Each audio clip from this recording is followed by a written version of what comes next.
সর্বপ্রথম আমাদের সেট ফাংশনের ভিতরে সেট কাকে বলে? দেখো, সেট হচ্ছে বাস্তব বা চিন্তা জগতের সুসংজ্ঞায়িত বস্তুর সমাবেশকে সেট বলে। বাস্তব ও চিন্তা জগতের সুসংজ্ঞায়িত কোন বস্তুর সমাবেশকে কি বলা হয়? সমাবেশকে সেট বলা হয়।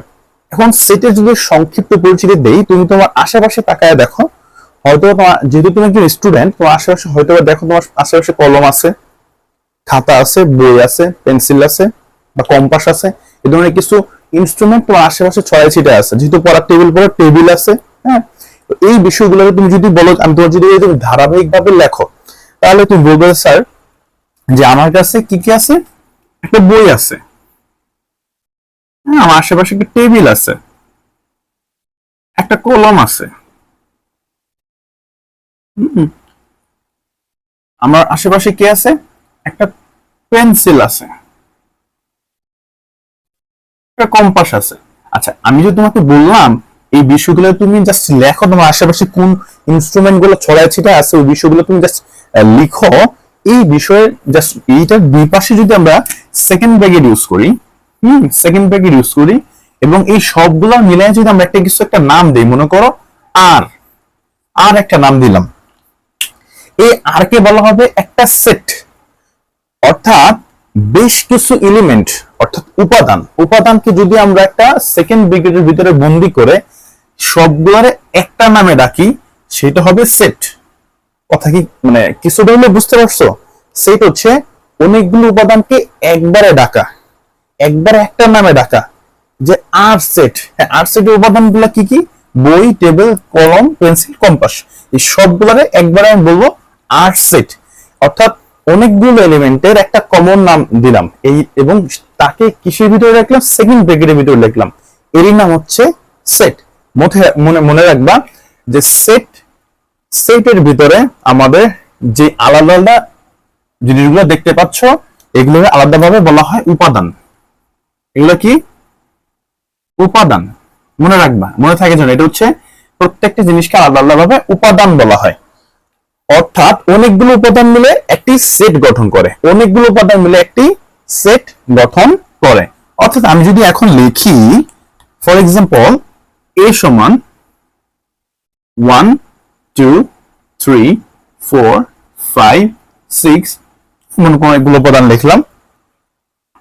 এই যে 1 2 3 4 5 6, এই যে সংখ্যাগুলা, এই সংখ্যাগুলো হচ্ছে এক একটা উপাদান।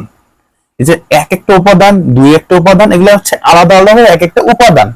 এই যে এতগুলো উপাদান, এই উপাদানগুলো একসাথে একটা নামকরণ করা হয়েছিল এ। এই এ হচ্ছে সেট, আর এ সেটের উপাদান হচ্ছে এই 6টা। কথা বুঝতে পারছো? একটা সিম্পল ধারণা দিলাম, আমরা যা শিখবো তাকে কিভাবে সংজ্ঞায়িত করা যায়। অনেকগুলো উপাদান মিলে একটি সেট গঠিত হয় এবং ওই উপাদানগুলো একটি সেকেন্ড ব্র্যাকেটের ভিতরে লিখতে হয়। এরপর আমরা বেশ কিছু সেটের জাস্ট দেখার চেষ্টা করব। দেখো, আমরা এই অধ্যায়ে মেইনলি একজনকে পাবো, ইউ নামের একজনকে পাবো, ইউ। সো ইউ নামের যারা পাবো, এটা যদি অক্ষর হয়, এটা কি? যদি অক্ষর হয়, মনে রাখবা এই ইউ দিয়ে বুঝে হচ্ছে ইউনিভার্সাল সেট। Universal set. হ্যাঁ, এর আরো বেশ কয়েকটা নাম আছে। এর নাম হচ্ছে সার্বিক সেট। কি সেট? সার্বিক সেট। বা এটার নাম হচ্ছে মূল সেট। আর আমরা এটা মজা করে বলি কি জানো? মানে আমি এটা মজা করে বলি, এটা হচ্ছে বস সেট। এটা কোনো মানে এটা বইয়ের নাম না, এটা আমার দেয়া। এটা হচ্ছে বস সেট। কেন এটার নাম বস সেট দিচ্ছি বুঝতে পারবা? এর আন্ডারে অনেক লোকজন থাকবে, কিন্তু ওই যে এর আন্ডারে যেসব লোকজন থাকবে তাদের সীমানা হচ্ছে এই ইউ নিজেই। এরপর আমরা আরো একটা ইউর মতো কিছু একটা দেখতে পাবো এই অঙ্কগুলো করতে গেলে, সেটা একটা চিহ্ন। মনে রাখবা, এই ইউটা কিন্তু একটা চিহ্ন। যখন এই ইউটা চিহ্ন হিসেবে ব্যবহৃত হবে, তখন এটার নাম হচ্ছে ইউনিয়ন। এখন ইউনিয়নের কাজটা কি? এটা একটা চিহ্ন অক্ষর হিসেবে ব্যবহৃত হলে সেটা হচ্ছে ইউনিভার্সাল সেট, সার্বিক সেট অথবা মূল সেট, যাকে আমরা মজা করে বলছি যে ভাই এটার নাম হচ্ছে বস সেট। ওকে, আরেকটা ইউএসএ যাকে চিহ্ন হিসেবে ব্যবহৃত হবে এই অধ্যায়ের ভিতরে, সেইটার নাম হচ্ছে ইউনিয়ন। তো ইউনিয়নের এক কথায় আমি বাংলায় লিখে দিচ্ছি, হ্যাঁ, সবগুলো নিব। ইউনিয়নে কি হবে? সবগুলো নিব, কিন্তু একটা দুইবার নিব না। দুইবার নিব না। আমি যা লিখছি ধারাবাহিকভাবে নোট করো, আমি বলছি তোমাদের অনেক বেশি কাজে দিবে। ইউনিয়ন মানে হচ্ছে সবগুলো নিব, কিন্তু একটা দুইবার নিব না। সাপোজ মনে করো এ সমান আমাদের দিয়ে দিছে 1 2 3 4 এবং বি সমান দিয়ে দিছে এ বি সি ডি। এই যে দুইটা সেট দিয়ে দিছে, আমাদেরকে বের করতে বললো যে এ ইউনিয়ন বি বের করো। সো আমি যদি এ এর উপাদানগুলো লিখি 1 2 3 4, ইউনিয়নের জায়গায় ইউনিয়ন, বি এর উপাদানগুলো লিখি এ বি সি ডি, অথবা এ বি সি ডি। আচ্ছা, এ বি সি ডি। আমরা একটা কাছে একটা কমন উপাদান নিতে তোমাদের বুঝতে সুবিধা হবে। এ বি সি ডি এর সাথে আমরা আরো একটা সংখ্যা দিয়ে দিই, মনে করো 1 দিলাম আর কি, বোঝার সুবিধার্থে লিখলাম। এখন ইউনিয়ন মানে কি? ইউনিয়ন মানে হচ্ছে সবগুলো নিব, অর্থাৎ এটার যত উপাদান আছে সবগুলো নিব। তাহলে আমরা নতুন যে মানটা বেরোবে সেটা হচ্ছে প্রথমত 1 2 3 4। দেখো এখানে তো 1 এই পাশে একটা আছে, এই পাশে একটা আছে। আমি বলছি সবগুলো নিব, ঠিক আছে, বাট একটা দুইবার নিব না। এক যেহেতু দুইবার আছে, দুইবার নিব না, একবার নিব। পরে হচ্ছে 2 3 4, তারপর হচ্ছে এ বি সি ডি। তাহলে আমাদের এই যে এ ইউনিয়ন বি এর মান হচ্ছে 1 2 3 4 এ বি সি ডি। এখন দেখো, তাহলে আমাদের কথাটা বোঝার চেষ্টা করবা। ইউনিয়ন মানে হচ্ছে সবগুলো নিব, কিন্তু একটা দুইবার নিব না। ইউনিয়ন মানে কি? সবগুলো নিব, বাট একটা দুইবার নিব না। আমি কিন্তু সবগুলাই নিছি, যে 1 দুইবার ছিল, 1 দুইবার না নিয়ে একবার নিছি। তো ইউনিয়নে একদম সিম্পল, আমরা অঙ্ক করতে যে আরো ভালোভাবে বুঝবো, জাস্ট এতটুকু মনে রাখলেই চলবে। ইউনিয়ন মানে কি? সবগুলো নিব, বাট একটা দুইবার নিব না। মনে থাকে যেন। তাহলে এটা ফলো করে নোট করে ফেলো, ধারাবাহিকভাবে নোট করো, তাহলে কিন্তু তোমাদের জন্য সুবিধা হবে। এরপর আমরা আরো একটি, এতটুকু মুছে, নাহলে হয়তো আমাদের বুঝতে সমস্যা হবে, এতটুকু মুছে ফেলি।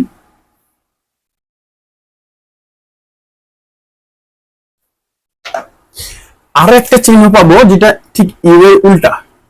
এটা কিন্তু একটা চিহ্ন, মানে মনে থাকে যেন। এটা হচ্ছে, এটাকে বলা হয় ইন্টারসেকশন। ইন্টারসেকশন ইন্টারসেকশন যদি আমি আগের মতো বাংলাতে রূপ দিই, আসলে ইন্টারসেকশন এই চিহ্নটার কাজটা আসলে কি? যেমন যোগ চিহ্নের কাজ হচ্ছে যোগ করা, বিয়োগ চিহ্নের কাজ হচ্ছে বিয়োগ করা, গুণের কাজ হচ্ছে গুণ করা। এটা একটা চিহ্ন, অর্থাৎ এই চিহ্নের মাধ্যমে কোনো কোনো কাজ আমাকে সম্পাদন করতে হবে। তাহলে এই চিহ্নটা আসলে আমি করবোটা কি? এই চিহ্ন হচ্ছে দুই পাশে মিলে, বা কথায় লিখি কমন গুলো নিব। কমন তো বুঝছো নাকি? কমন গুলো নিব, কমন অর্থাৎ দুই পাশে মিলে আর কি। কমন গুলো নিব, কমন গুলো নিব, শেষ। শুধুমাত্র যেগুলো মিলে অর্থাৎ কমন, সেগুলো নিব। আগের মতো যদি আমরা জাস্ট এ সমান সাপোজ লিখলাম এ বি সি ডি, এবং বি সমান লিখলাম সি ডি ই এফ। এখন আমাকে বললো যে এ ইন্টারসেকশন বি বের করো। এখন এ ইন্টারসেকশন বি, আমি এর মান লিখলাম এ বি সি ডি, এবং ইন্টারসেকশনের জায়গায় ইন্টারসেকশন, এবং বি এর জায়গায় বি এর মান সি ডি ই এফ। এটা একটু বোঝার চেষ্টা করবা, বসাইতে যায় অনেকেই মানে সমস্যা করে, যদিও খুবই সিম্পল বিষয়। এর জায়গায় এর মানটা বসাই দিছি, ইন্টারসেকশনের জায়গায় ইন্টারসেকশন, এবং বি এর জায়গায় বি এর মানটা বসাই দিছি। এখন ইন্টারসেকশন মানে হচ্ছে শুধু যেগুলো মিলবে সেগুলো নিব। কমন গুলো মানে হচ্ছে, অনেকে বুঝতেছে না কমন গুলো হয়তো বা, যেগুলো মিলবে, যেগুলো মিলবে সেগুলো নিব। কথা বুঝতে পারছো? তাহলে দেখো এইটা এবং এটার ভিতরে মিলে কোনগুলা? এ এই পাশে আছে, এই পাশে নাই। বি এই পাশে আছে, এই পাশে নাই। ই এই পাশে আছে, ই এই পাশে নাই। মিলতেছে কি? মিলতেছে শুধুমাত্র এই পাশে সি ডি আছে, সি ও ডি আছে, এই পাশেও সি ও ডি আছে। সো আমাদের কমন উপাদান হচ্ছে সি ও ডি। সো আমাদের অ্যান্সারটা হবে সি এবং ডি। যেগুলো মিলবে সেইগুলাই হচ্ছে আমাদের নিতে হবে। অর্থাৎ ইন্টারসেকশন মানে কি? ইন্টারসেকশন মানে হচ্ছে কমন গুলা নিব। কমন মানে হচ্ছে দুই পাশেই থাকে যেগুলো, সেগুলোকে বলা হয় কমন। ঠিক আছে? অর্থাৎ যেগুলো মিলবে সেগুলো হচ্ছে আমাদের ইন্টারসেকশনের কাজ। তাহলে ইন্টারসেকশন যে চিহ্নটা, এটার কাজ আমরা অলরেডি শিখে ফেললাম। এরপর এই অধ্যায়ে আমরা আরো একটা জিনিস জানবো, সেইটা হচ্ছে এইরকম একটা চিহ্ন পাবো, এর উপর একটা দাগ, অথবা এর উপর সি। এই দুইটা কিন্তু সেম জিনিস, এই দুইটা কিন্তু সেম জিনিস, এইটা এটা কিন্তু সেম জিনিস, মানে কাজ সেম, কিন্তু বলার ক্ষেত্রে একটু ভিন্নতা আছে। এর উচ্চারণ হবে এ প্রাইম। এর উচ্চারণ হবে কি? এ প্রাইম। উপরে যে দাগ থাকে এটাকে বলা হয় এ প্রাইম, কিন্তু এইটাকে বলা হয় A complement. A complement. But এই দুটার কাজ একদম সেম। মনে রাখবা, প্রাইম অথবা সি, আমি যদি এখানে এটা লিখি তাহলে তোমাদের বুঝতে সুবিধা হবে। মনে করো এ প্রাইম আছে, এ প্রাইম এবং এ কমপ্লিমেন্টের কাজ সেম। উপরে সি থাকা যে কথা, প্রাইম থাকা একই কথা। মানে হচ্ছে আমাদের ওই যে ফার্স্টে শিখলাম না যে মূল সেট, মানে আমাদের বস সেট, ওই বস সেটের থেকে, এটা কিন্তু চিহ্ন না, এটা হচ্ছে অক্ষর। বস সেটের থেকে প্রাইমের নিচে যা থাকবে তা বিয়োগ। কথা মনে বুঝতে পারি নাই। বস সেটের থেকে এ প্রাইম মানে হচ্ছে বস সেট থেকে প্রাইমের নিচে যা থাকবে তা বিয়োগ। মনে করো A union B whole prime দেওয়া আছে, তাহলে আমাদের করতে হবে কি জানো? এই যে বস সেট থেকে প্রাইমের নিচে যা আছে পুরোটা বিয়োগ। প্রাইমের কাজ হচ্ছে এটা। এটা যদি উপরে সি থাকতো একই কাজ। কমপ্লিমেন্ট মানে সেম কাজ। মাঝে মাঝে পরীক্ষা তোমাদের কনফিউশন করার জন্য এই প্রাইমের পরিবর্তে কমপ্লিমেন্ট দিয়ে দেয়। সেই ক্ষেত্রে স্টুডেন্টরা ভাবরা যায় আসলে কমপ্লিমেন্ট তো শিখে নাই, তাহলে কিভাবে এটা অ্যান্সার করব? তো কমপ্লিমেন্ট মানে হচ্ছে তোমার মূল সেট থেকে কমপ্লিমেন্টের নিচে যা থাকবে সেটা বিয়োগ। কমপ্লিমেন্টের নিচে যদি একটা অক্ষর থাকে বা একটা সেট থাকে তাহলে সেই একটা সেট বিয়োগ। কমপ্লিমেন্টের নিচে যদি দুইটা সেট থাকে দুইটা বিয়োগ, তিনটা থাকলে তিনটা বিয়োগ। কমপ্লিমেন্ট বা প্রাইমের নিচে যা থাকবে তা আমাদের মূল সেট বা বস সেট থেকে বিয়োগ। আশা করি বুঝাইতে পারছি। বিয়োগ কিভাবে করব আমরা এখন দেখব, বিয়োগ কিভাবে করে। এখন দেখো এই যে বিয়োগটা,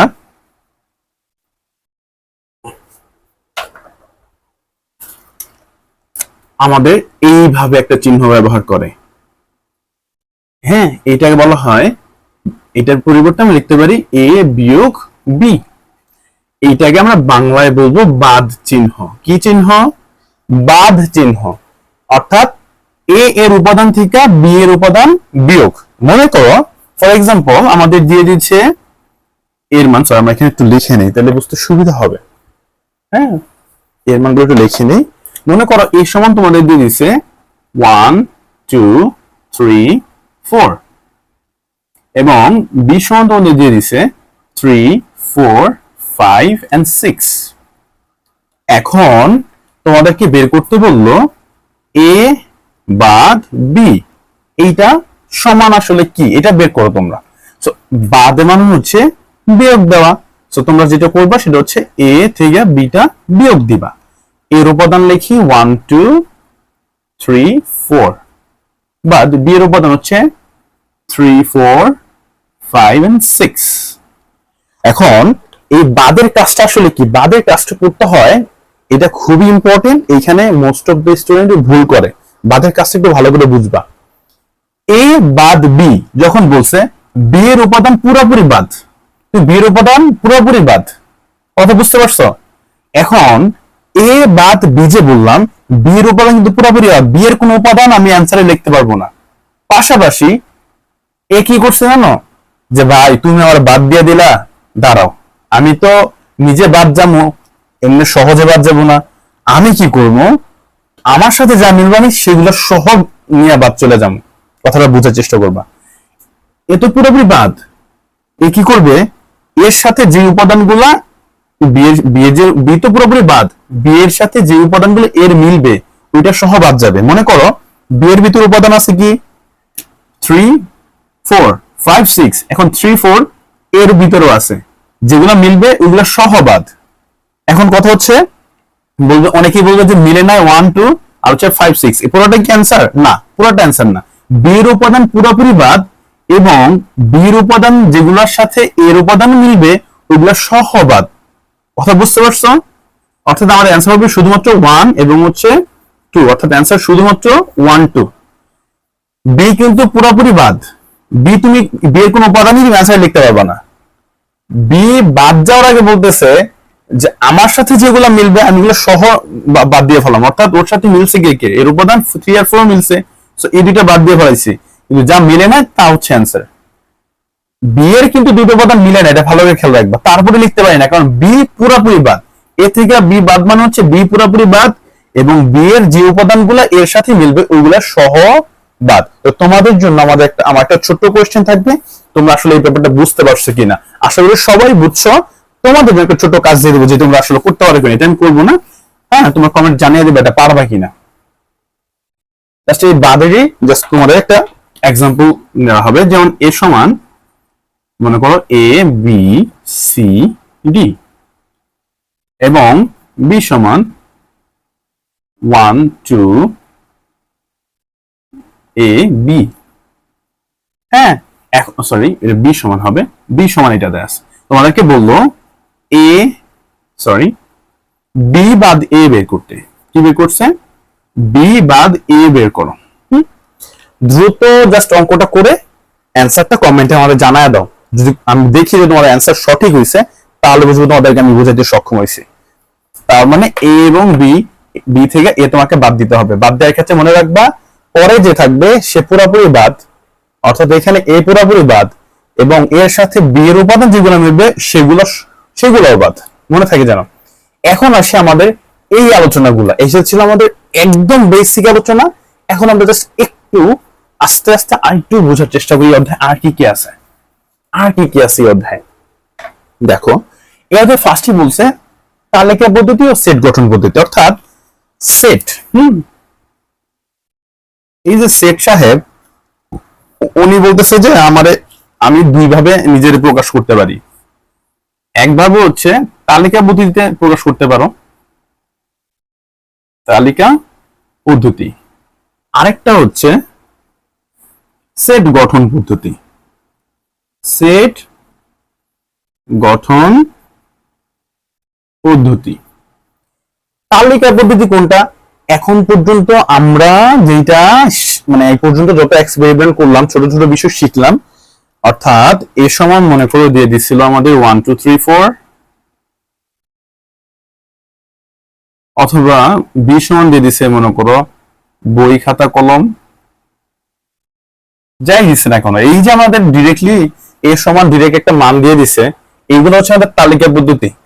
আর সেট গঠন পদ্ধতির ক্ষেত্রে একটু ভিন্নতা রয়েছে, সেটা আমরা এখন একটু ধারাবাহিকভাবে বোঝার চেষ্টা করব। এতক্ষণ পর্যন্ত আমরা যেটা শিখছি হচ্ছে তালিকা পদ্ধতি, এখন একটু সেট গঠন পদ্ধতিটা ভালো করে দেখব। ওকে, জাস্ট এটা মুছে ফেলি, যারা লেখনি একটু অবশ্যই লিখে ফেলো। আমি বলছি ধারাবাহিকভাবে নোট করো, তোমাদের অনেক বেশি কাজে দিবে।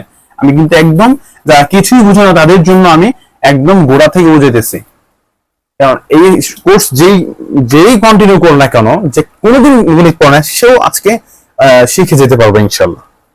এখন সেট গঠন পদ্ধতি মনে করো এ সমান দিয়া দিছে, এখানে আমাদের বেশ কয়েকটা জিনিস চিন্তা হবে, চিহ্ন পাবো এখানে যে এক্স, এই যে ই এর মতো একটা চিহ্ন দেখবা, হ্যাঁ এন।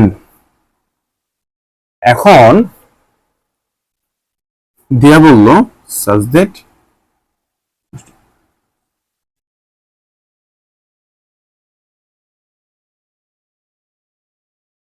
এক্স হইতেছে যে 3 এর এক্স এর মান, এভাবে লিখি না, জিনিসটা এভাবে লিখি x belongs to n,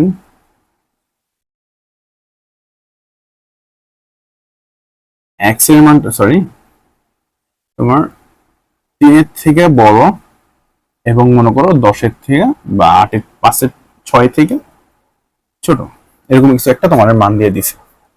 একটু বোঝার চেষ্টা করবো। এখানে দুইটা চিহ্ন আমরা পাইলাম, একটা হচ্ছে এই যেটা ই এর মতো দেখতে, এটা হচ্ছে বিলং ইস টু, এটা হচ্ছে বিলং ইস টু। এখন এটাকে একটু সংক্ষেপে বলা যায় বিলংস টু। সো এটাই উচ্চারণটা অনেকটা মানে একটু মজা করে বলা যায় বিলংস টু। এখন যারা কেউ যদি বলো যে বিলং ইস টু, তাদেরটাও রাইট, বাট এইটা একটু মানে শুদ্ধটা একটু বেশি স্মার্ট, শুনতে একটু ভালো লাগে, সো বলতে পারো বিলংস টু। তো এইটা হচ্ছে আমাদের বিলংস টু। এবং এই যে দুইটা ফোঁটা দেখতে পাচ্ছ, এইটা হচ্ছে উচ্চারণ হবে such that, এটা হবে such that। সো এইটা হচ্ছে আমাদের বিলং ইস টু অথবা বিলংস টু যাই বলো, আর এটা হচ্ছে আমাদের such that। এরপর চলে আসে আমাদের এই যে একটা চিহ্ন, এটা হচ্ছে কোন সংখ্যা, দুইটা সংখ্যার ভিতরে কে ছোট এবং কে বড় এটা মিন করার জন্য ব্যবহৃত হয়। আশা করি এই দুইটা তোমরা বুঝতে পারছো। এর উচ্চারণটা হচ্ছে বিলংস টু। এর উচ্চারণ পারো না, বলতে পারো না, তাদের জন্য লিখে দিলাম, এটা হচ্ছে such that। সো আমরা এখন এটা মুছে দিচ্ছি এবং ওই চিহ্নটা আরেকটা চিহ্ন যাচ্ছে, এটা বোঝার চেষ্টা করি। দেখো এই যে এই চিহ্নের নাম আমি লেস দেন আর গ্রেটার দেন বলতে পারি না, অনেকে বলে যে এটা লেস দেন আর গ্রেটার দেন। এটা ডিপেন্ড করে হচ্ছে দুই পাশে কি কোন সংখ্যা আছে। মনে করো এখানে 5 আছে এবং এখানে 3 আছে, তাহলে আমি যদি বলি এইটা দিয়ে বুঝাইতেছে যেটা এই 3 হচ্ছে 5 এর ছোট, তাও সত্য। আবার এই চিহ্ন দিয়ে বুঝাইতেছে 5 হচ্ছে 3 এর বড়। মনে রাখবা যেদিকে মুখটা খোলা থাকবে, যেদিকে মুখটা খোলা থাকবে সেই সংখ্যাটা বড়, ঠিক আছে? মনে করো বইলা দিল যে এক্স, এক্স এর দিকে মুখ খোলা, ওয়াই, এখানে সংখ্যা দেখে তো সহজে চিনতে পারলো যে 5 বড়, তাই হতে হবে বড়। কিন্তু এখানে এক্স এবং ওয়াই, এখানে বড় কে? এখানে বড় হচ্ছে এক্স। যেদিকে মুখ খোলা থাকবে, যার দিকে মুখ খোলা থাকবে সে হচ্ছে বড়, যার দিকে মুখ খোলা থাকবে সে হচ্ছে বড়। এই চিহ্নের যার দিকে মুখ খোলা থাকবে সে হচ্ছে বড়। সো বি কেয়ারফুল, বোঝার চেষ্টা করবা। এখন ওই যে উপাদ আমাদের এখানে লিখে রাখছে, এই যে আচ্ছা ভালো কথা, এই যে এতগুলো চিহ্নের মাধ্যমে আমি এক্সাক্ট কোনো ডাটা পাইলাম না। এটার মানে কি, এটা বের করা আগ পর্যন্ত কিন্তু আমি এক্সাক্ট কোনো ডাটা পাইলাম না। এটা দিয়ে জাস্ট আমাদের একটা ক্লু দিয়ে রাখছে যে আমার এক্স এর মানটা 3 এর থেকে বড় হবে, 6 এর থেকে ছোট হবে, কিন্তু আমার মানগুলাই কিন্তু বলে দেয় না যে কোন কোন মানগুলা, কোন মানগুলো হইতে পারে তার একটা ক্লু দিয়ে রাখছে। এই যে আমাদের এতগুলা চিহ্নের মাধ্যমে কি কি ডাটা হইতে পারে, এই যে ক্লুগুলা দিয়ে রাখছে, এইটা হচ্ছে সেট গঠন পদ্ধতি। এইটা হচ্ছে সেট গঠন পদ্ধতি, যেখানে তোমার এক্সাক্ট ডাটাটা দেওয়া থাকবে না, কিন্তু যেই অ্যান্সারটা হবে সেই অ্যান্সারের একটা ক্লু তোমাকে দিয়ে রাখবে, যাতে তুমি সেটা বের করতে পারো। কথা বুঝতে পারছো? ডিরেক্টলি মান দেওয়া থাকলে, যেমন এটা যদি আমি মানটা বের করি, যেমন আমি এই মানটা যদি বের করি, এখানে বলছে এন তে বোঝায় ন্যাচারাল নাম্বার। এখানে মনে রাখবে এখানে আমরা দুইটা অক্ষর পাবো, একটা হচ্ছে এন আর একটা হচ্ছে জেড। এন মানে হচ্ছে তোমার 0 থেকে 1 থেকে 1 2 3 4, 1 থেকে যত সংখ্যা আছে সবগুলো বলা হয় ন্যাচারাল নাম্বার বা স্বাভাবিক সংখ্যা।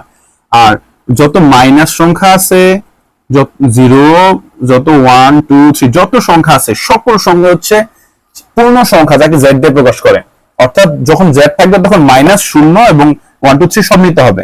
আর যখন ন্যাচারাল নাম্বার থাকবে তখন 1 এর থেকে শুরু হবে, 0 থেকে না, 1 এর থেকে শুরু হবে।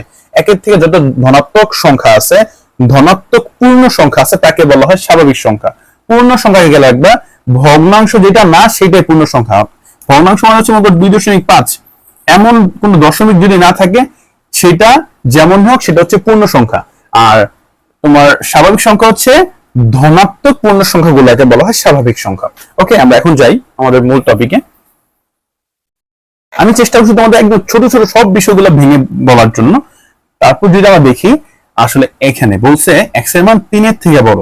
3 থেকে যদি বড় হয় তাহলে প্রথমে শুরু হবে 4 দিয়া, এবং 6 এর থেকে ছোট তাহলে 5 হবে। আর 6 থেকে ছোট বলছে যে 6 নিতে পারবো না। এই যে আমাদের এটাও কিন্তু এর মান, এই যে এ দিয়া, এই যে এতগুলা চিহ্ন দিয়া যা বুঝাইছে, এ দিয়া এটাই বুঝাইছে। অর্থাৎ ডিরেক্টলি যদি মান দেয়া থাকে সেটা হচ্ছে তালিকা পদ্ধতি। আর যদি চিহ্নের মাধ্যমে আকার ইঙ্গিতে তোমাকে বুঝায় যে ওটার মান হচ্ছে 4 আর 5, আকার ইঙ্গিতে ডিরেক্টলি না দিয়ে তোমাকে আকার ইঙ্গিতে বিভিন্ন চিহ্নের মাধ্যমে বুঝালো, সেটা হচ্ছে সেট গঠন পদ্ধতি। এখন আমরা দেখব হচ্ছে সসীম সেট এবং অসীম সেট। সসীম সেট কোনটা? এক কথায় সসীম মানে হচ্ছে সসীম, একটা হচ্ছে অসীম সেট। মনে রাখবা, এক কথায় সসীম মানে হচ্ছে যার শেষ আছে, যার শেষ আছে, আর অসীম মানে হচ্ছে যার শেষ নেই, যার শেষ নেই। মনে করো আমি একটা সেট নিলাম 1 2 3 4, এটা কিন্তু শেষ হয়ে গেল। বাট এটা যদি আমি এভাবে লিখতাম যে a সমান 1 2 3 4 ডট ডট ডট, অর্থাৎ এই ডট ডট দিয়ে বুঝাইলাম যে 1 2 3 4 এভাবে চলতে থাকবে সারা জীবন, যতদিন পর্যন্ত যাইতে পারো যাও। অর্থাৎ যা এই সেটের কিন্তু শেষ হইল না, যেই সেটের শেষ নাই সেই সেট হচ্ছে অসীম সেট, যেই সেটের শেষ আছে সেটা হচ্ছে সসীম সেট। আশা করি তোমরা বুঝতে পারছো কোনটা সসীম। সসীম মানে হচ্ছে যার শেষ আছে, অসীম মানে হচ্ছে যার শেষ নেই, অর্থাৎ লাস্টে ডট ডট দেওয়া থাকবে, বুঝবা যে এই সেটটা শেষ হয় না, যার শেষ হয় না সেই অসীম সেট। ওকে, তারপর আমরা যাই, সসীম এবং অসীম ব্যাপারটা বুঝতে পারছো। গুণিতক এবং গুণনীয়ক এই অধ্যায়ের ক্ষেত্রে খুবই ইম্পর্টেন্ট, খুবই ইম্পর্টেন্ট। গুণিতক এবং হচ্ছে গুণনীয়ক। দেখো, গুণিতক মানে তুমি এক কথায় মনে রাখবে এটা হচ্ছে নামতা, আরেক কথায় বলতে পারো যে গুণ করা, যতভাবে গুণ করা যায় সেটা হচ্ছে গুণিতক। আর যদি একদম সিম্পল ভাষায় তোমার মানে একদম সিম্পল দিই, কোনো টেনশন নাই, সেটা হচ্ছে নামতা। আর গুণনীয়ক মানে হচ্ছে ওই সংখ্যাটা, যে সংখ্যার গুণনীয়ক বের করতে বলবে ওই সংখ্যাকে যতভাবে ভাগ করা যায়, ওই সংখ্যাকে যতভাবে ভাগ করা যায়। গুণনীয়ক মানে হচ্ছে যতভাবে ভাগ করা যায়, গুণিতক মানে হচ্ছে নামতা। সাপোজ তোমাকে বললো 3 এর গুণিতক বের করো, 3 এর গুণিতক বের করো। কি বললো? 3 এর গুণিতক বের করো। এখন তোমাকে যদি বলা 3 এর গুণিতক বের করো, তাহলে কি করবা? 3 এর নামটা পড়া শুরু করবা। 3 1 কে 3, 3 2 6, 3 3 9, 3 4 12, 3 5 15, 3 6 18, এভাবে চলতে থাকবে। অর্থাৎ এইখান থেকে আরেকটা জিনিস শিখতে পারলাম কি জানো? গণিতক কখনোই শেষ হয় না। গণিতক হচ্ছে একটা অসীম সেট, আর যে সেট শেষ হয় না তাকে কি বলা হয়? অসীম সেট। গণিতক হচ্ছে অসীম সেট, কেননা আমি যদি কোনো কিছুর নামটা করতে থাকি তাহলে ওইটার নামটা কিন্তু সারা জীবনেও শেষ হবে না। এরপর আসি গুণনীয়ক। গুণনীয়ক পার্টটুকু একটু ভালোভাবে বোঝার চেষ্টা করবা। গুণনীয়ক মানে হচ্ছে যত ভাবে ভাগ করা যায়। সাপোজ তোমাকে প্রশ্ন করলো যে 36 এর গুণনীয়ক বের করো। কি বললো? 36 এর গুণনীয়ক বের করো। এখানে আমাদের বেশ কয়েকটা ভেরিয়েশন আসতে পারে, আমি সবগুলো লিখে দিচ্ছি। অথবা আরেকটা বলতে পারে 36 এর মৌলিক গুণনীয়ক বের করো। মৌলিক গুণনীয়ক না, মৌলিকটা পরে লিখি, আরেকটা আছে এটার আগে লিখি, প্রকৃত গুণনীয়ক বের করো। প্রকৃত গুণনীয়ক বের করো। সাপোজ আরেকটা প্রশ্ন হতে পারে কি, সেটা যেটা মাত্র লিখলাম, 36 এর মৌলিক গুণনীয়ক বের করো। এই তিনটা জিনিস তোমার কাছে চাইতে পারে। হ্যাঁ, তো আগে তোমাকে বের করতে হবে গুণনীয়ক কিভাবে বের করে, তারপর গুণনীয়ক যাই হবে। তাহলে আমরা ফার্স্টে কি করবো? লিখবো 36 এর যতভাবে ভাঙানো যায়। প্রথমত 36 আমাদের 36 একে 36, 36 একে 36, পরে 18 দুগুণে 36, তারপর হচ্ছে তোমার 3 দিয়ে যায়। হ্যাঁ, 3 বারণ 36, 4 দিয়া 4 নং 36, 5 দিয়ে যায় না 6 6 36। আর কোনোভাবে ভাঙানো যায় না। এখন এইখান থেকে শুরু করবা। হ্যাঁ, এই যে এইখান থেকে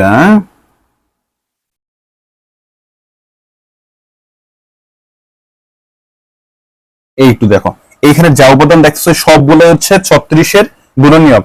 অর্থাৎ 1 2 3 4 6 তারপর হচ্ছে 9, 12, 16, 18, 36, এই সবগুলো হচ্ছে 36-এর গুণনীয়ক। তাহলে আমি আরেকবার বলতেছি, দেখো গুণিতক মানে হচ্ছে, কারণ আমি এই পাশটা মুছে ফেলামো, গুণিতক মানে হচ্ছে তোমার এক কথায় নামতা, কোনো কিছুর গুণিতক বের করতে বলে তুমি জাস্ট তার নামটা পড়া শুরু করবা। আর গুণিতক হচ্ছে একটা অসীম সেট যার কোনো শেষ নাই। আর গুণনীয়ক মানে হচ্ছে যতভাবে ভাগ করা যায়, গুণনীয়ক মানে হচ্ছে যতভাবে ভাগ করা যায়। এখন আমরা এতটুকু অংশ মুছি, কারণ এখানে আমাদের জায়গা হবে না। আমি কিন্তু তাহলে প্রথম প্রশ্নের অ্যান্সার বের করে ফেললাম। প্রথম প্রশ্ন ছিল 36 গুণনীয়ক বের করা, এই সবগুলো হচ্ছে 36 গুণনীয়ক, অর্থাৎ 1, 2, 3, 4, 6, 9, 12, 18, 36, এই সবগুলো হচ্ছে 36-এর গুণনীয়ক। এরপর তোমাকে বললো যে 36-এর প্রকৃত গুণনীয়ক বের করো। প্রকৃত গুণনীয়ক বললে যার গুণনীয়ক সে বাদ যাবে, অর্থাৎ 36-এর গুণনীয়ক এই 36টা বাদ চলে যাবে, অর্থাৎ সবগুলোই হবে, শুধু 36 হবে না। যেমন 1, 2, 3, 4, 6, 9, 12, 18, এই কটা হচ্ছে 36-এর প্রকৃত গুণনীয়ক। মনে রাখবা, যখন বলে 36-এর গুণনীয়ক বের করে, এমসিকিউ ক্ষেত্রে এই পেজগুলো দেয়, আমরা ধরতে পারি না, অ্যান্সার ভুল করে রেখে আসি। 36-এর গুণনীয়ক বের করতে বললে সবগুলো লিখবা, সব যা আছে 1, 2, 3, 4, 6, 9, 12, 18, 36 সবগুলো লিখলা। কিন্তু যখন তুমি 36-এর প্রকৃত গুণনীয়ক বের করো, তখন তুমি যার গুণনীয়ক তাকে বাদ দেবা। যেহেতু আমরা 36-এর গুণনীয়ক বের করছি, তাই 36টারে বাদ দিয়ে বাকিগুলো লিখবা। এরপর চলে আসি 36-এর মৌলিক গুণনীয়ক। এখন এই যে 36-এর গুণনীয়ক গুলো বের করলাম, এর ভিতরে যে সকল সংখ্যা মৌলিক সংখ্যা, সেগুলো হচ্ছে 36-এর মৌলিক গুণনীয়ক। যেমন এখানে আছে আমাদের 2, এই 2 হচ্ছে মৌলিক সংখ্যা। 3, তারপর আর কেউ আছে? আর কেউ না। 2 এবং 3 হচ্ছে মৌলিক সংখ্যা। 36-এর মৌলিক গুণনীয়ক হচ্ছে 2 এবং হচ্ছে 3, অর্থাৎ যার মৌলিক গুণনীয়ক বের করতে হবে, আমাকে তার সবগুলো গুণনীয়ক বের করতে হবে এবং ওইখান থেকে দেখতে হবে কোন সংখ্যাগুলো মৌলিক, অর্থাৎ সেই সংখ্যাগুলো হচ্ছে 36-এর মৌলিক গুণনীয়ক। আমরা অবশ্যই কোনটা মৌলিক কোনটা যৌগিক সেটা চিনি। মৌলিক হচ্ছে যে সংখ্যাকে ওই সংখ্যা এবং এক ছাড়া ভাঙানো সম্ভব হয় না, সেটা হচ্ছে মৌলিক সংখ্যা। আমাদের তাহলে গুণনীয়ক এবং গুণিতক চিহ্ন শেষ। গুণিতক মানে ছিল নামটা, এবং যে যার গুণিতক বের করতে হলো তার নামটা পড়া শুরু করবো। এবং গুণিতক হচ্ছে একটা অসীম সেট, কিন্তু এখানে খেয়াল করছো গুণনীয়ক হচ্ছে একটা সসীম সেট। এখানে কিন্তু অনেকগুলো নাম্বার আসছে, কিন্তু শেষ হয়ে গেছে একটা সময়, সর্বোচ্চ এই কটা নাম্বার হতে পারে। অর্থাৎ এটা একটা তোমার গুণনীয়ক হচ্ছে সসীম সেট, আর গুণিতক হচ্ছে অসীম সেট। মনে থাকে যেন, গুণিতক মানে হচ্ছে নামটা, গুণিতক বললে যার গুণিতক বের করতে হবে তার নামটা পড়া শুরু করবা। আর গুণিতক হচ্ছে একটা অসীম সেট, আর গুণনীয়ক হচ্ছে যত ভাবে ভাগ করা যায়। যদি বলে গুণনীয়ক বের করে শুধু, তাহলে সবগুলো লিখবা, যতভাবে ভাগ করে লিখলা আসলে সবগুলো লিখবা। আর যদি বলা হয় প্রকৃত গুণনীয়ক বের করো, তাহলে যার গুণনীয়ক তারা বাদ দিয়ে বাকিগুলো লিখবা। আর যদি বলে মৌলিক গুণনীয়ক বের করো, তাহলে আগে গুণনীয়ক বের কইরা তার মধ্যে মৌলিক সংখ্যাগুলো লিখবা, সেটা হচ্ছে মৌলিক গুণনীয়ক। আর যেহেতু এইটার একটা শেষ আছে, যা যেই সেটের শেষ আছে তার সেই সেটটাকে কি বলা হয়? সসীম সেট। অর্থাৎ যে কোনো সংখ্যার গুণনীয়ক হচ্ছে একটা সসীম সেট, আর গুণিতক হচ্ছে একটা অসীম সেট। তো গুণনীয়ক এবং গুণিতক নিয়ে আশা করি তোমাদের যে কনফিউশনটা সেটা দূর হয়েছে। এখন আমরা দেখব হচ্ছে সংযোগ সেট এবং আমাদের আসে নিশ্চিত সেট। আসলে সংযোগ সেট অলরেডি আমাদের আলোচনা হয়ে গেছে, এই ফাঁকে আমাদের আলোচনা হয়ে গেছে। এখন আমরা দেখব হচ্ছে নিশ্চিত সেট। চারটা অলরেডি শেষ। নিশ্চিত সেট, মনে করো নিশ্চিত সেট হচ্ছে যে কোনো দুইটা সেটের ধরো একটা এ একটা সেট এবং বি একটা সেট, এই দুইটা সেটের ইন্টারসেকশন যদি আমাদের শূন্য হয় অথবা ফাঁকা সেট হয়, ইন্টারসেকশন যদি একটা ফাঁকা সেট হয়, তাহলেই সেটাকে বলা হবে নিশ্চিত সেট। তাহলে নিশ্চিত সেট কাকে বলে? নিশ্চিত সেট তাকেই বলে যে কোনো দুইটা সেটের ইন্টারসেকশন যদি ফাঁকা সেট হয়, অর্থাৎ ইন্টারসেকশন মানে হচ্ছে কমন গুলো নেওয়া, অর্থাৎ কোনো কমন উপাদান না থাকলে তাহলে তাকে বলা হয় নিশ্চিত সেট। তাহলে আমাদের দেখতে হবে, মনে করো সাপোজ এ সমান তোমাদের দিয়ে দিছে a 1 2 3, এবং বি সমান দিয়ে দিছে এ বি সি। দেখছো এই দুটার ভিতরে কোনো কমন উপাদান নাই। এখন যদি আমরা ইন্টারসেকশন করি, সাপোজ আমরা ইন্টারসেকশন করলাম 1 2 3, ইন্টারসেকশন এ বি এবং সি। ইন্টারসেকশন করলে তো কোনো কমন উপাদান নাই, আর কমন উপাদান না থাকলে সেটা হচ্ছে ফাঁকা সেট। আর ফাঁকা সেটটা এইভাবেও লেখা যায়, আর ফাঁকা সেটকে এইভাবেও লেখে। অনেকে বলবো যে ফাঁকা সেট স্যার কিভাবে লিখছে, হ্যাঁ এইভাবে লিখতে পারো, এইভাবে লিখতে পারো, তোমার ইচ্ছা। এখন তাহলে এক কথায় নিশ্চিত সেট কোনটা? যে কোনো দুইটা সেটের ইন্টারসেকশনের মান যদি ফাঁকা সেট হয় তাকে বলা হয় নিশ্চিত সেট। যে কোনো দুইটা সেটের ইন্টারসেকশনের মান যদি ফাঁকা সেট হয় তাকে বলা হয় নিশ্চিত সেট। অথবা যদি যে কোনো দুইটা সেটের কোনো কমন উপাদান না থাকে, এটা না করলে বুঝতে পারো, কমন উপাদান না থাকে তাহলে তাকে বলা হয় নিশ্চিত সেট। তাহলে এটা গেল। তারপর যদি আসি আমাদের খুবই খুবই ইম্পর্টেন্ট টপিক, সেটা হচ্ছে প্রকৃত উপসেট, উপসেট এবং হচ্ছে শক্তি সেট। এই তিনটা টপিক আমি একসাথে কেন লিখছি জানো?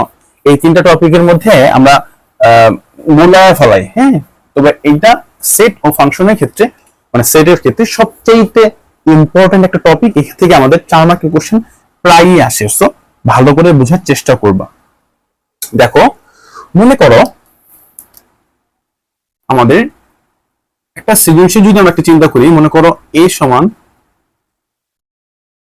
দিয়ে রাখছে, মনে করো 1 2 3 4, এবং বি সমান দিয়ে রাখছে এ বি সি এবং হচ্ছে ডি। অথবা এ সমান, এটা দেখো আমরা একটা বি সবগুলো করি, ভালো করে বুঝবা তাহলে হবে, সমস্যা নাই। এ সমান দিয়ে রাখছে এটা। এখন বললো এ সেটের প্রকৃত উপসেট বের করো, অথবা এ সেটের উপসেট বের করো। আগে আমরা উপসেট বের করে দেখি, একদমই সহজ। লিখবা এ সেটের উপসেট। আমি জানি তোমরা অনেকে অনেকভাবে শিখছো এগুলো হয়তোবা, আমি তোমাদেরকে একদম সহজ একটা পদ্ধতি দেখাবো যাতে তোমাদের কোনো উপাদান মিস হবে না। আগে লিখবা একদম ফাঁকা সেট লিখবা প্রথমেই, কোনো উপাদান নাই। অথবা ফাঁকা সেট তোমার যেভাবে কন্ট্রোল ফিল হয় এভাবে লিখতে পারো।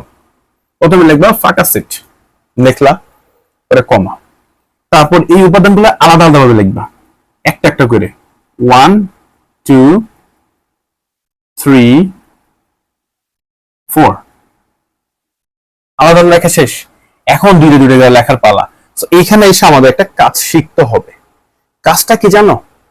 কাজটা হচ্ছে এইরকম, তুমি উপরে ছোট্ট করে একটা চতুর্ভুজের মতো লিখে ফেলবা 1 2 3 4, ঠিক আছে? চতুর্ভুজ লেখলা। তারপর একটা করে উপাদান লেখা শেষ। প্রথমে কোনো উপাদানই ছিল না, তারপর একটা করে উপাদান লিখলা। তারপর কি করবে? দুইটা করে উপাদান লিখবা। কিভাবে লিখবে জানো? প্রথমে লিখবা 1 2, লিখলাম, সরি একই গালিতে লিখি না, দিতে খারাপ দেখা যাবে। প্রথমে লিখবা হচ্ছে 1 2, তো লিখলাম 1 2। পরে লিখবা হচ্ছে তোমার 2 3, ওকে, লিখলাম 2 3। দেখো কত সহজ। পরে লিখবা 3 4, লিখলাম 3 4। পরে লিখবা হচ্ছে 4 1, লিখলাম 4 1। তারপর বাকি আছে আমার কোনাকুনি, পরে কোনাকুনি দিবা এইভাবে 1 3, তারপর হচ্ছে 2 4।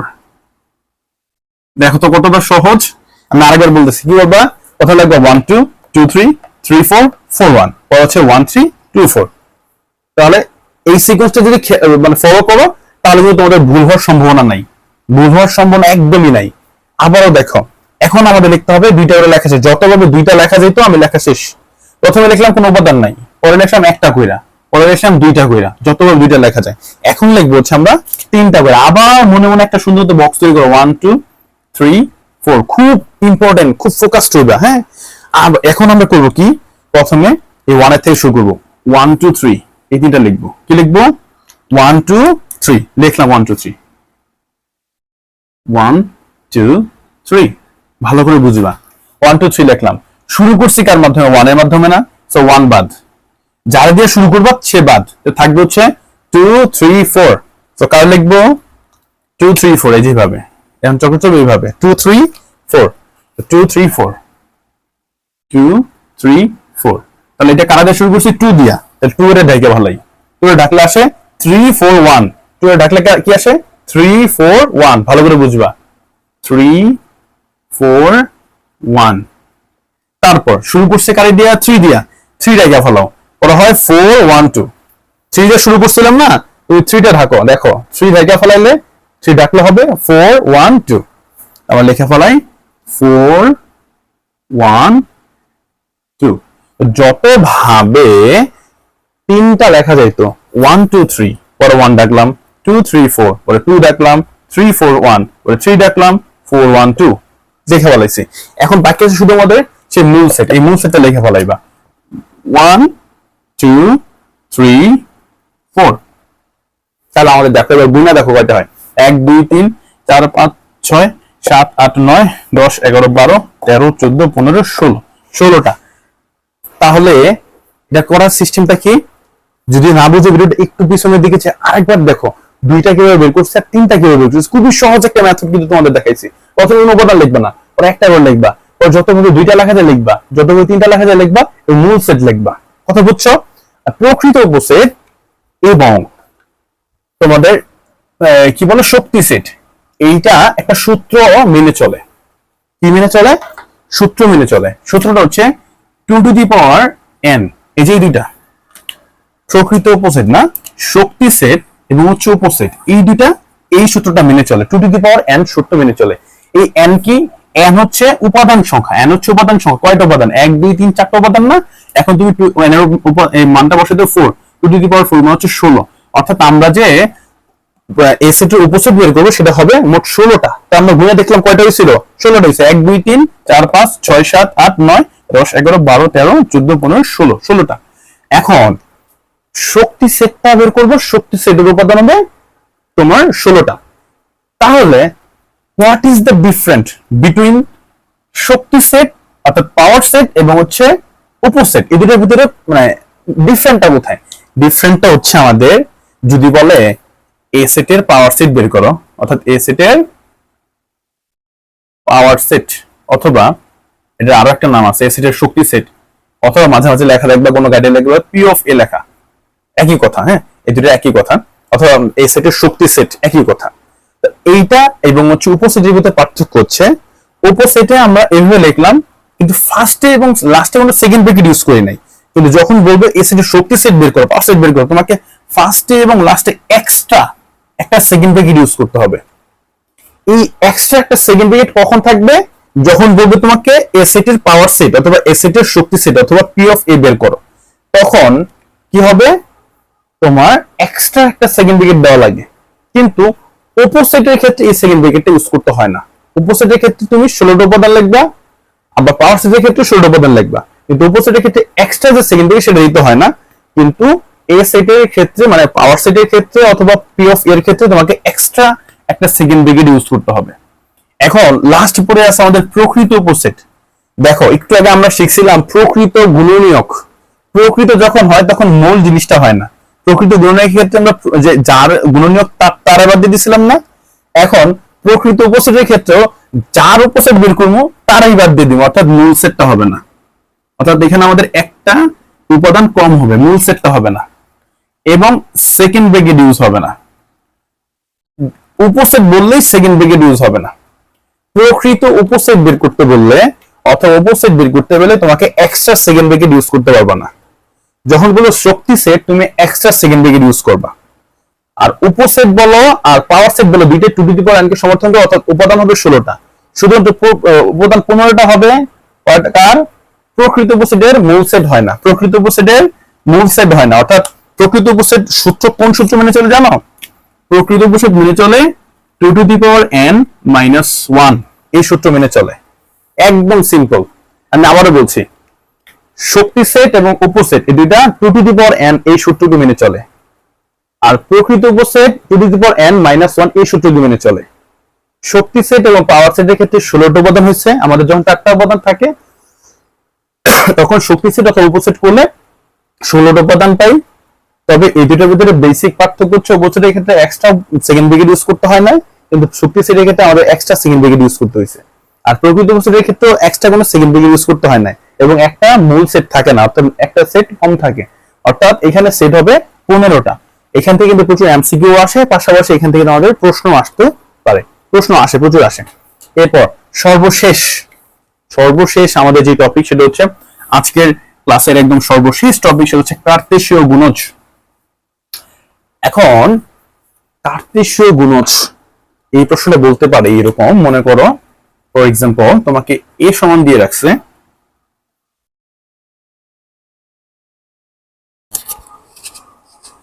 আচ্ছা সরি, তোমার সাপোজ এ সমান দিয়ে রাখছে তোমার 1 2 3 4, বি সমান দিয়ে রাখছে সাপোজ এ বি দিয়ে রাখছে। এখন কোশ্চেন হতে পারে কি এ ও বি এর কার্তেশীয় গুণজ বের করো, এ ও বি এর কার্তেশীয় গুণজ বের করো, এটা বলতে পারে। অথবা তোমাদেরকে বলতে পারে, মানে সেম এই কোশ্চেনটা আরেকবার বলতে পারে, সেটা হচ্ছে এ ক্রস বি বের করো। এই দুইটা কিন্তু সেম জিনিস। অনেকেই হয়তোবা কার্তেশীয় গুণজ নামে চিনো, আর অনেকে চিনো এ ক্রস বি নামে। দুইটা কিন্তু একদম সেম জিনিস, একই কোশ্চেন। মাঝে মাঝে প্রশ্নের মধ্যে এইভাবে দেওয়া থাকে, মাঝে মাঝে প্রশ্ন এইভাবে চাইতে পারে। কথা বুঝতে পারছো? সো এটা কিভাবে করব? প্রথমত আমরা এ এর উপাদানটা লিখবো। এর উপাদান হচ্ছে 1 2 3 4, গুণের জায়গায় গুণ। বি এর উপাদান হচ্ছে এ বি, লিখলাম। লেখার পর আমাদের গুণের সিস্টেমটা হচ্ছে 1 দিয়া এই দুইটা একবার গুণ করব, 2 দিয়া এই দুইটার গুণ করব, 3 দিয়া এই দুইটার গুণ করব, এবং 4 দিয়া এই দুইটার গুণ করব। তাহলে 1 দিয়ে যদি প্রথমে গুণ করি তাহলে হবে 1a,